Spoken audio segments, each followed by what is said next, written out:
नमस्कार मंडळी, कसे आहात सगळे. आपल्या आजच्या नवीन ब्लॉगमध्ये तुमचं सगळ्यांचं स्वागत आहे. दुपारी एक पार्सल आलं होतं. मी वॉलपेपर मागवलेले होते. मी तुम्हाला दाखवलं होतं मागे मी घरात वॉलपेपर लावले ते एका भिंतीला कमी पडत होते, त्यामुळे पुन्हा मागवलेले होते. तर मी तेच बघत होती की सेम कलर आला की पुन्हा रिटर्न करावं लागेल, तर नाही तर ते सेम आले होते. दोनच सेट मागवले होते कारण दोनच कमी पडत होते. आणि त्यानंतर काढून ते छान पुन्हा मी लावूनही घेतले.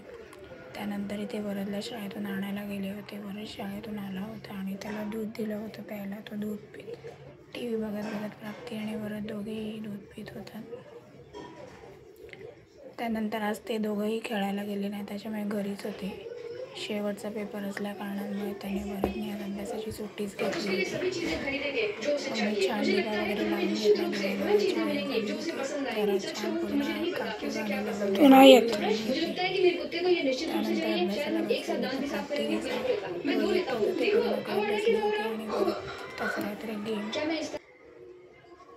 लावत बसला होता. त्याची एक्झाम कालच झाली होती म्हणून त्याने काय अभ्यासाला सुरुवात केलीच नाही. आणि त्यानंतर रात्री जेवण वगैरे करून मग दोघं भाऊ बहीण छान खेळायला बसले होते. आज जेवणात पण खूप जास्त काही बनवलं नव्हतं, फक्त भात आणि भाजीच करायची होती. वरण शिल्लक होतं दुपारचं, त्यामुळे आज आमचं सगळं लवकर आटपलं होतं. अशी होती आजची माझी संध्याकाळ. बाय.